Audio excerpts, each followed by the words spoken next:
Welcome back, everybody. All right, so we have a new module today. We're looking in the Cold War.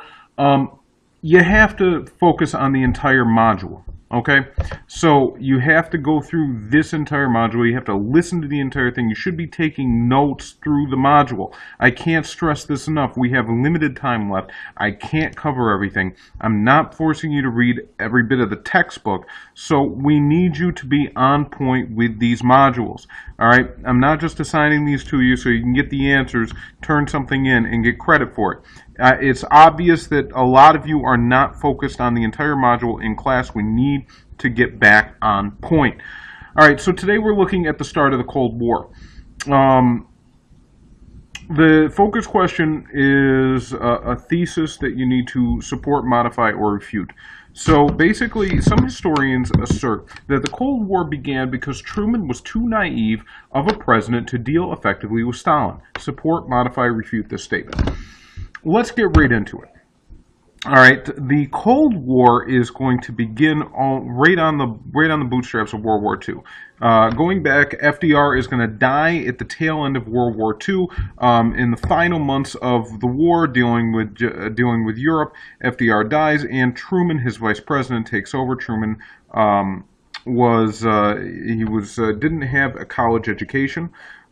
He was a failed businessman.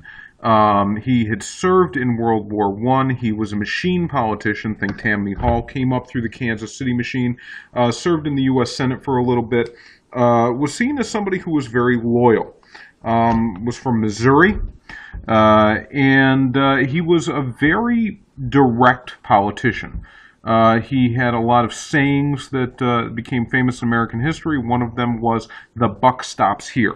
So basically, he is the president, he makes the decisions, and also he's going to stand by his decisions. Another one of his very famous lines, "If you can't stand the heat, get out the kitchen." Somebody who was known to curse a lot, had a very profane mouth, but very, very loyal. Definitely not FDR. FDR is going to be a shrewd operator. FDR knew how to handle people.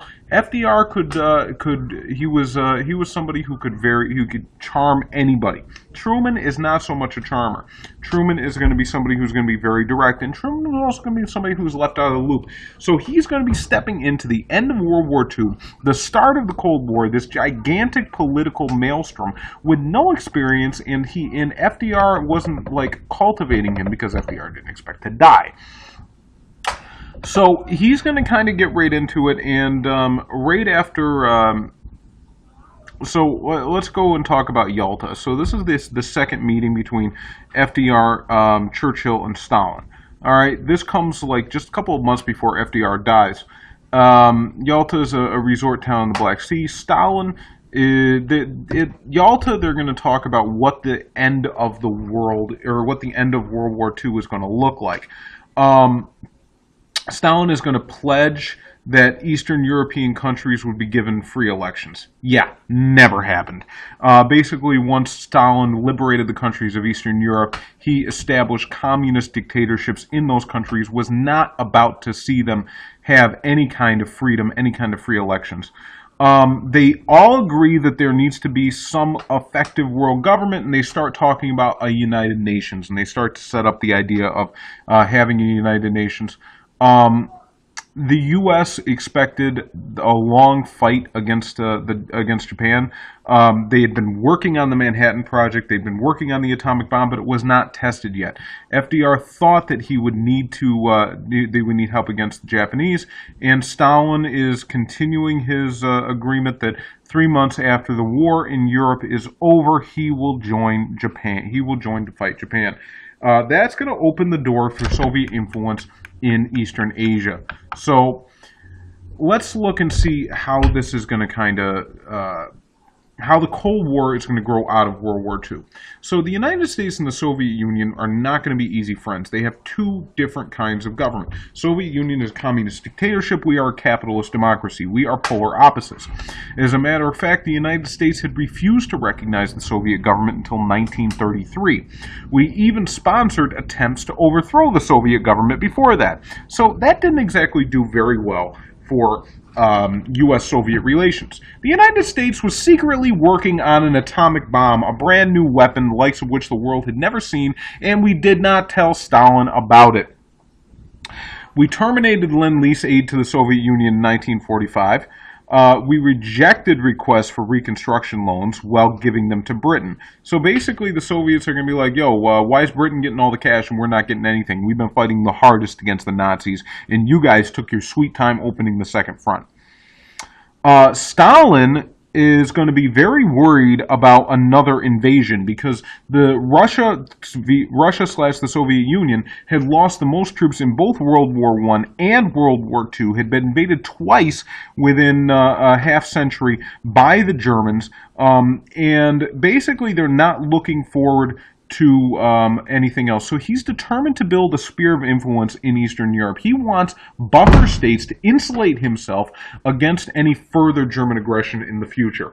And he's not about to let those countries have free elections. Now, this is going to contrast with what Britain and the United States want, which is the idea of self-determination. The ability of people in those countries to decide for themselves what kind of government they had. Basically, the United States and the Soviet Union are set up to be the largest countries in the world in terms of influence after the war, and both are going to be seeking to expand their influence. And both are going to be trying to spread their ideology to the world. The United States wants to spread democracy, the Soviet Union wants to spread communism.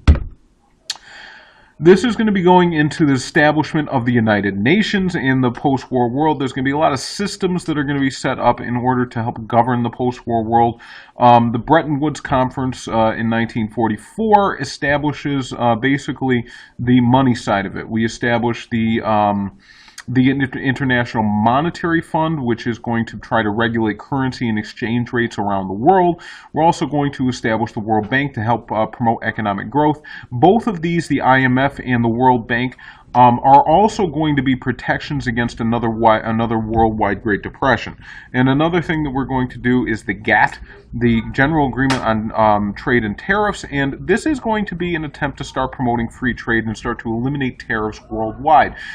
We see the idea of free trade is the more countries can trade with each other and the more things can go across national borders, the more trade, the more economic activity there will be, the less vulnerable we will be to another worldwide depression. The United Nations is going to be signed in 1945, and basically it's going to be the League of Nations, but it's actually going to have power. And the United Nations has the power to actually declare war on people through the Security Council. But the United States, the Soviet Union, and the other allies after World War II, there's 5 of them, the United States, Soviet Union, Britain, France, and China. All of them are what are known as permanent security members, permanent members of the Security Council. All of them have the power to veto. So basically all of those countries have to agree that war is a good idea in order to go to war, and as a result the United Nations has only gone to war twice. The first being Korea in 1950, and the second being the Gulf War in 1991 against Saddam Hussein. The United Nations is going to work to establish the Jewish State of Israel in 1947, and it's going to have a lot of organizations to promote education, such as the UNESCO, and also health, such as the FHO and the World Health Organization. So basically, we are going to try to, the United Nations, Bretton Woods, the World Bank, the IMF, all of these are going to be seen to try to prevent another war and another Great Depression. So counteracting the problems that existed before. Now, let's get into the issues. Okay, so very quickly, there is going to be a problem that is going to develop with the Soviet Union, and that is the Soviet Union is not going to allow the countries that it liberates to have free elections, and this is going to come to a head in Germany. So basically, the Allies are going to be occupying Germany. The Soviet Union is going to be occupying the eastern half of Germany. The United States, Britain, and some French soldiers are going to be occupying the western half of Germany. The Soviet Union is not about to recombine its sphere of influence with the Allies. So basically 2 countries are going to be established, West Germany and East Germany. It's going to be partitioned. The capital is also going to be partitioned, and it's going to be communist and it's going to be capitalist. Very quickly, Winston Churchill is calling this an Iron Curtain. Basically that the Soviet Union is not leaving this sphere of influence and that this is going to be a very big issue. So, the flashpoint comes with Berlin. Berlin is actually located inside of East Germany. So Berlin is located inside the Soviet sphere of influence. However, Berlin is also divided up, the capital, between the Democratic Allies, France, Britain, and the United States on the west, and the Soviet Union on the east. Basically, everything in the east is going to be in the Soviet sphere of influence. Everything in the west is going to be in the American sphere of influence. And Stalin is going to blockade Berlin in an attempt to cut it off, because you have to understand this is a democratic dot inside of a communist area. So he's going to order a blockade to cut Berlin off. The idea is he's going to starve Berlin out in order to make sure that it surrenders and becomes a communist area. Remember, Stalin wants to spread communism, and he's trying to do it. So Truman is going to come up with a way, Truman has to come up with a way to keep West Berlin from falling to the Soviets. But he can't get any supplies in. If he runs the blockade, he runs a risk of starting a war with the Soviet Union, and he does not want to do that. So what is he going to do? He is going to order a massive airlift. And he is going to, basically the airlift is going to transport everything the city needs to survive for 13 months. And everything is going to be transported into the city of Berlin. It's a huge effort, and basically it's going to succeed in keeping Berlin alive. It's going to increase tensions between the two, but it will definitely avoid war. Now, let's get to articulating what this foreign policy looks like.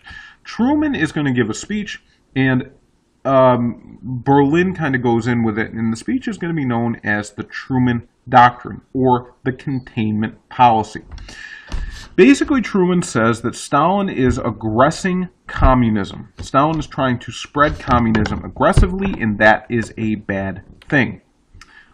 This is going to be backed up by the Kennan report. And George Kennan was somebody in the State Department. He writes a report which basically says that the Soviet Union is trying to expand and it needs to be stopped.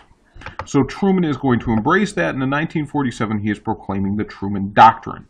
And the Truman Doctrine is that we will do everything that we can to stop communism from spreading. Think about how Stalin will like that. And he is going to spend lots of money to make sure that he does. The Greece and Turkey were both countries that communism was appealing to. Communism appeals to countries that are poor, because communism redistributes wealth and redistributes wealth along equal lines. So, if you have means, if you have wealth, communism is a bad deal for you. But if you don't have wealth, communism is a pretty good deal for you, because that means you're taking money from the rich and everybody else does better. So the more poor people you have, the better communism looks. And after World War II, there are a lot of poor people in Europe because those countries have been destroyed by war. So Greece and Turkey were two countries that were destroyed by war, and the communist parties were very powerful there. The United States is going to try to stop that by pumping in a ton of money into those countries in order to help communism stop from going in there. Western Europe is also going to be weak, and basically Truman is going to look for solutions in order to help stop them from becoming communist. What he comes up with is known as the Marshall Plan. The Marshall Plan is a plan that was articulated by the United States Secretary of State George Marshall. Marshall is going to basically offer aid to any country that wants it. We are going to spend $12.5 billion across 16 countries. We are giving money away. Look at that. We care so much about Europe rebuilding that we're giving the money away. We just care about other people. We want to help other people, yet not so fast. The Marshall Plan was an anti-communist measure. Even though we offered it to any country that applied, including countries in the Soviet sphere, this is going to be something that is going to be seen as something that is going to be fighting against communism, because the more money that we can put into these countries, the better off they are. And the more money that people have, the less appealing the communism, the less appealing communism seems, because communism is something that poor people want. If you are poor, communism looks like it's a good deal because you're taking money from the rich and you're giving it to everybody. Whereas if you have some money, communism may not be such a good deal because you could be giving away some of your own money and giving it to somebody else. Okay, this is standard human nature. This is going to be something else that Stalin is going to see as the United States is waging economic warfare against Soviet interest. Now, time for rearming for the Cold War. Basically, Truman sees the Soviet Union as a serious threat. So in 1947, Congress passes the National Security Act, which unified all of the armed forces into a single Department of Defense. And the Defense Department is going to be relocated in the Pentagon just outside of Washington, D.C. The National Security Act is also going to be passed, and that's going to basically introduce the CIA for intelligence gathering, which is going to begin the process of spying on foreign governments. And you better believe we're going to be spying on the Soviet Union, big time. Another thing that we're going to do is we are going to start a military alliance. Now, Western European countries begin to grow fearful of the spread of communism, and they grow fearful of the Soviet Union wanting to expand. So, what we do is we organize a military alliance known as NATO, or the North Atlantic, because the Atlantic Ocean separates Europe from America, North Atlantic Treaty Organization, and this is going to be established in 1949. And basically what it is a military alliance where signatories of this alliance basically agree to protect each other. Now, European countries are pretty much decimated from the war. They're not really gaining anything except they have nothing to lose, but the United States basically is agreeing to protect them with our military and our nuclear weapons. So Stalin is going to be pretty upset about that. I mean, you have to understand, Stalin, look at things from Stalin's perspective. Stalin wants a sphere of influence in order to protect against another German invasion. So he's trying to spread communism in Eastern Europe. And now he sees the United States is trying to work against his interest by waging economic warfare against him with the Marshall Plan, and now establishing a military alliance against him. So he establishes his own military alliance in 1955, which is going to be known as the Warsaw Pact. All right, on top of this, there's going to be problems in Asia. So this is General MacArthur. He's going to work to rebuild Japan after the war. Japan is going to be remolded after World War II into one of our strongest allies. MacArthur is actually going to rewrite the Constitution of Japan and is going to be rewritten in an American frame of mind. We also signed an agreement with Japan to basically cover Japan with our military, including nuclear weapons. And even until this day, Japan has a very, very small army because of this, and they remain one of our staunchest allies. Now, on the other hand, we're going to lose another one of our big allies, which was China. China was ruled by this guy, Chiang Kai-shek, who was a real dictator. And if you've had me for global, you know how to remember the word dictator. China was ruled by this dictator, and they were fighting a civil war before World War II. And the nationalists, this guy, this dictator, were fighting against the communists ruled by Mao Zedong. Basically, Mao Zedong was helping the people. The dictator Chiang Kai-shek was hurting the people. It wasn't even that. And Chiang Kai-shek is basically on the losing side of things. And Mao Zedong is going to win this civil war once it resumes after World War II, and he is going to seize power in 1949, meaning China becomes communist. This is a huge setback for American interests in the region.